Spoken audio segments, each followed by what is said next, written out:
Hello guys, you asked us for Xperia E4 or E4G and we got it for review. It's got a 5-inch display, 5 megapixel camera on the rear and 2 megapixel camera on the front. So for more, check the review.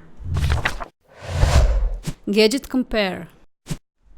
Xperia E4 is another plastic smartphone with random design.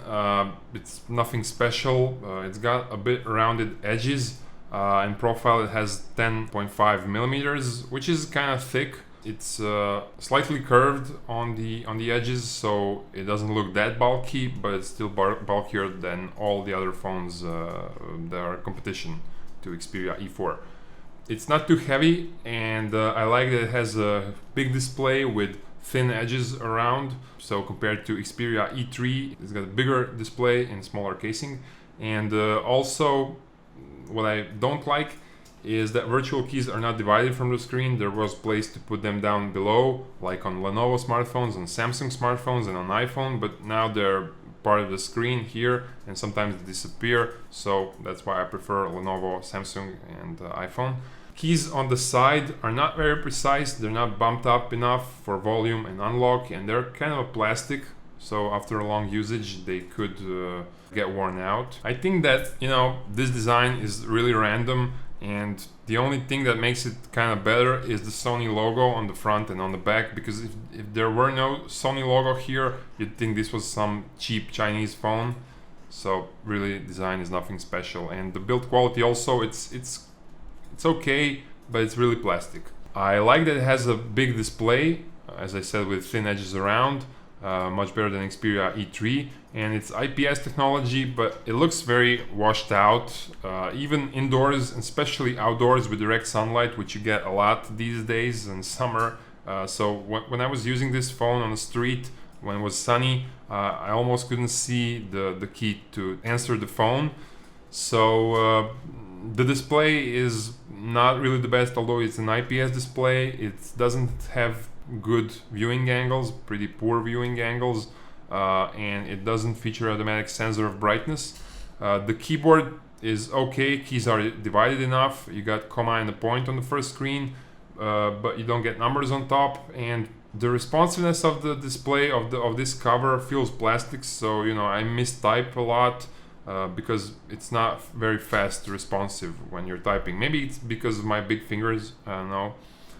What I like is the menu. It's got really big icons. I love the theme. I put 3 flat theme on this device. That's the best theme for Xperia devices. You can find it for free on the Google Play Store. So widgets, everything, it looks nice, although intuitivity could have been better. It's much better on Lollipop, but you won't get Lollipop on this device, I think. And it could slow down if it got Lollipop.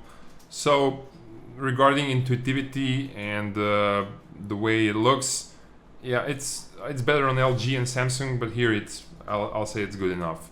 The speaker is here on the back. It's not pretty loud, it's pretty poor sound, and we tried these Audio-Technica headphones. You can check the review of these headphones. These are like the Best Buy headphones for a smartphone, and even with headphones, the sound quality is pretty poor. So this is not some Walkman device that I'll be using for music, for listening music. The sound lacks bass, so I guess it doesn't feature a divided software or audio hardware processor for music. The speaker itself, as I said, is not pretty loud. This is the loudest, and if you put it on the table, it will silence up because the speaker is on the bottom.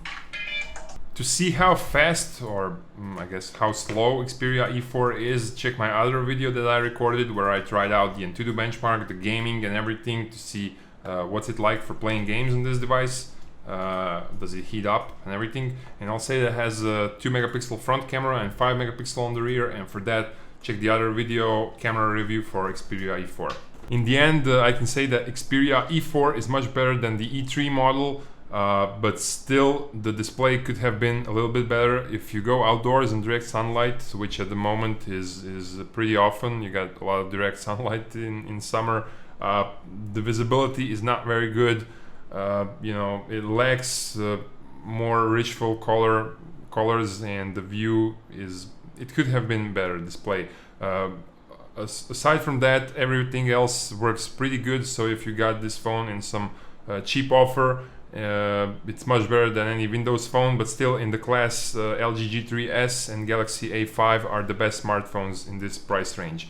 Thank you guys for watching. If you have any questions, please ask below. Follow us on Instagram, like us on Facebook, and subscribe to our channel. See you next time.